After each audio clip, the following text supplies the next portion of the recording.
Last spring, I walked out to my garden and, I'm not exaggerating here, I stopped dead in my tracks. The tomato plants I had practically written off were standing tall, leaves so deep green they almost looked fake, with new growth shooting out in every direction. And the only thing I had done differently was something my grandfather used to do decades ago with a coffee can full of fireplace ash. I remember watching him as a kid, sprinkling that gray powder around his vegetable beds like it was some kind of magic dust. And I used to think he was just a little eccentric. Turns out, he was ahead of all of us. And by the end of this, you're going to understand exactly why, and exactly how to do it yourself. I've been gardening seriously for over 12 years now, and I'll be the first to admit that for most of that time. I was throwing money at problems that had free solutions sitting right under my nose. I'd go to the garden center every spring, load up the cart with bags of fertilizer, bottles of this, granules of that, $50 here, $80 there. One year I actually added it all up and realized I'd spent over $400 just trying to feed my soil. $400. And my results were fine. Just fine. Nothing to write home about. My neighbor Tom, retired guy, been growing food since before I was born. He'd walk past my beds, look at my plants, and just kind of smile. His garden always looked better than mine. Always. His tomatoes were bigger. His peppers had more fruit. His squash vines looked like they were trying to take over the whole yard. And one afternoon I finally asked him, "What are you using? What's your secret?" He laughed and said, "You're not going to believe me." He pointed to the wood stove on his back porch and said, "That's my fertilizer. Right there." I thought he was joking. He wasn't. That conversation sent me down a path that completely changed the way I grow food. And 3 seasons later, I haven't bought a single bag of commercial fertilizer. Not one. Here's what nobody talks about when they sell you that big bag of fertilizer at the garden center. You're paying premium prices for minerals that nature already provides, and in some cases, you're actually making your soil worse in the long run. Think about it. Those synthetic fertilizers are designed to push fast growth. They dump a bunch of nitrogen into your soil. Your plants green up quick, and it looks great for a while. But here's the problem. That blast of synthetic nutrients does almost nothing for your soil biology. The microbes, the fungus, the whole underground ecosystem that actually makes your soil alive and productive, it gets ignored. Or worse, it gets disrupted. See, over time, your soil becomes dependent on those products. It's like putting your garden on life support instead of letting it breathe on its own. And that's not an accident. The fertilizer industry doesn't make money when your soil is naturally rich and balanced. They make money when you come back every single season to buy more bags. I'm not saying it's some kind of conspiracy. It's just business. They sell a product. They want you to keep buying that product. But what if, and this is the part that frustrated me when I finally figured it out, what if the answer was literally sitting in your fireplace? What if every time you cleaned out those ashes after a winter fire, you were throwing away one of the most complete natural soil amendments on the planet? That's exactly what was happening in my house. For years. And I didn't even know it. The average homeowner with a wood stove or fireplace produces somewhere around 20 to 40 pounds of ash every winter. That's roughly enough to amend several hundred square feet of garden beds. For free. Every single year. Instead, most of us bag it up and send it to the landfill. Meanwhile, we drive to the store and pay $15 to $20 a bag for something that honestly doesn't work as well. So what's the trick that changed everything for me? Plain wood ash. The stuff most people sweep out of their fireplace or fire pit and toss in the trash without a second thought. Now, before you go dumping a pile of ash on your tomatoes, hold on. Because there's a right way and a wrong way to do this, and the difference matters a lot. Wood ash is loaded with minerals your plants are starving for. We're talking calcium, potassium, magnesium, phosphorus, and a whole list of trace minerals that commercial fertilizers don't even bother including. Potassium alone, that's the big one. Potassium drives flowering, fruiting, root strength, and disease resistance. It's the reason your tomatoes either load up with fruit or just sit there producing leaves. And wood ash delivers it in a form that's immediately available to plants. But here's what makes this truly special. Wood ash is also alkaline. That means it raises soil pH.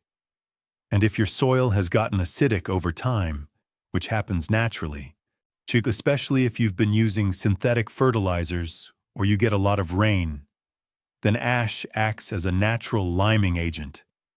It corrects that acidity and unlocks nutrients that were already in your soil but chemically trapped.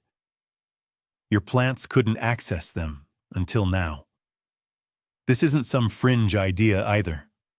Farmers used wood ash for centuries, long before the fertilizer industry existed. It was one of the most common soil amendments in colonial America, in European agriculture, in traditional farming systems all over the world. It only got forgotten when companies figured out how to sell you the synthetic version at a markup. The knowledge didn't disappear because it stopped working. It disappeared because it stopped making someone money. Let me walk you through exactly how I use this, because the method matters just as much as the material. Get it wrong and you can actually hurt your plants. But get it right and the results speak for themselves. First, your ash source. You want ash from clean hardwood only. Oak, maple, hickory, ash wood, ironically. Those are all excellent. What you don't want is ash from treated lumber, painted wood, plywood, or anything with chemicals. And no charcoal briquettes from the grill. Those have additives. Pure hardwood ash only. If you burn softwoods like pine or cedar, that still works. It's just slightly less mineral dense. But hardwood is the gold standard. Step 1. Collect and sift. To take your cooled ash and run it through a simple kitchen strainer or a piece of 1/4-inch hardware cloth. You're removing the chunks, the nails, the bits of charcoal that didn't fully burn. What you want is that fine, almost powdery gray material. It should feel silky between your fingers. That's pure plant food right there. Step 2. Test your soil pH first. This is where most people skip ahead and get into trouble. Ash raises pH. If your soil is already alkaline, say above 7.0, you do not want to add ash. You'll push it too high and lock out nutrients instead of unlocking them. Pick up a simple soil test kit. They're a few dollars. Or even better, get your soil tested through your local extension office. You want your soil somewhere between 6.0 and 6.8 for most vegetables. If you're below that, ash is exactly what you need. Step 3. Application rate. And this is critical. More is not better. For garden beds, I use roughly 5 to 10 pounds of ash per 100 square feet. That's about a 5-gallon bucket for a 10 by 10 bed. Spread it evenly. Don't dump it in piles. Don't put it right up against plant stems. Think of it like dusting, a light, even coating across the soil surface. Now here's where most people make a big mistake. They leave the ash sitting on top. Don't do that. Step 4 is to work it into the top 2 to 3 inches of soil. Use a rake, a hoe, or even just your hands with gloves on. You want that ash making contact with the root zone, not just blowing away in the wind or washing off with the first rain. Step 5. Water it in. Give the bed a good soaking after you work the ash in. This activates the minerals and starts moving them into the soil profile where your roots can reach them. Within, and I mean this, within 24 hours, you will start to see a difference in plant color and leaf turgor. That overnight pop of growth isn't magic. It's your plants finally getting the potassium and calcium they've been starving for. Step 6. The ash tea method. This is the advanced version, and honestly, this is where the real explosive growth comes from. Take 1 cup of sifted wood ash and add it to 5 gallons of water. Stir it well.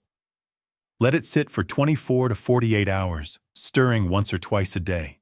The water will turn slightly cloudy and yellowish. That's the minerals leaching into solution. Strain out the sediment through cheesecloth or an old t-shirt. What you have now is a potassium-rich liquid feed. Use it to water your plants directly at the base. Not on the leaves, at the base. I do this every 2 weeks during the growing season. The response is, honestly, it's dramatic. I've watched pepper plants push out a flush of new flowers within 3 days of an ash tea feeding. Tomato plants that were stalled suddenly start setting fruit. It's like flipping a switch. Step 7. Timing matters. Apply dry ash in early spring before planting, or in late fall as a soil amendment over winter. Use the ash tea during active growing season, roughly every 10 to 14 days. Don't apply ash to seedlings or freshly transplanted starts. They're too delicate. Wait until plants are established, at least 3 to 4 weeks in the ground, before introducing ash in any form. And one more thing, a pro tip I learned the hard way. Don't use ash around blueberries, azaleas, rhododendrons, or any acid-loving plant. Those plants need low pH soil. Ash will push the pH up, and they will suffer. Stick to your vegetables, your fruit trees, your roses, your herbs. Those are the ones that absolutely thrive on this. So what kind of results can you actually expect? I'll share what I've personally seen across 3 full growing seasons of using this method consistently. My tomato yields roughly doubled. And I'm not talking about tiny cherry tomatoes. Full-size beefsteaks, heirlooms, brandy wines, bigger fruit, more fruit per plant, and noticeably better flavor. My pepper plants went from producing maybe 8 to 10 peppers per plant to consistently putting out 20 or more. Squash and zucchini. Don't even get me started. I was giving bags of it to the neighbors because I couldn't keep up. The cost savings alone are worth it. I used to spend $300 to $400 a year on fertilizers and soil amendments. Now, I spend $0. The ash is free. The water is free. A soil test kit costs maybe $10 and lasts all season.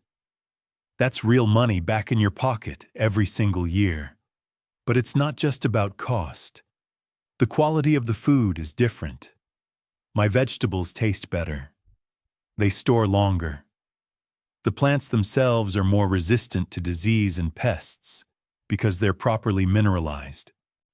When a plant has all the nutrients it needs, it builds stronger cell walls, produces more of its own natural defense compounds, and doesn't send out the chemical stress signals that attract insects. It's the way growing food is supposed to work. And there's something satisfying on a deeper level about closing that loop. You burn wood to heat your home. You take the ash and feed your garden. Your garden feeds your family. Nothing wasted. Nothing bought. That's real self-sufficiency. Not the kind you read about, the kind you actually live. Here's what I want you to do, and I mean this week, not someday. If you have a fireplace or a wood stove or a fire pit, go collect that ash, sift it, test your soil, and try this on even just one garden bed. Just one. See what happens. Give it 2 weeks and then come back and tell me what you noticed. Because I guarantee you're going to notice something. Drop it in the comments. Tell me what you're growing, what your soil was like before, and what changed after you added the ash. I read every single comment, and I love hearing your results. And if you want to take this even further, I've done a deep dive on how to build the most mineral-rich compost you've ever seen, using ash as one of the key ingredients. I've also covered how to make your own potassium-heavy liquid fertilizer from kitchen scraps that pairs perfectly with this ash method. Those are worth checking out once you've got this down. Listen, the best gardening knowledge isn't complicated. It isn't expensive. And it definitely isn't locked behind some product you have to buy every season. Sometimes the most powerful thing you can do for your garden is remember what people already knew 100 years ago. You've got everything you need, right in your own home. Now go put it to work.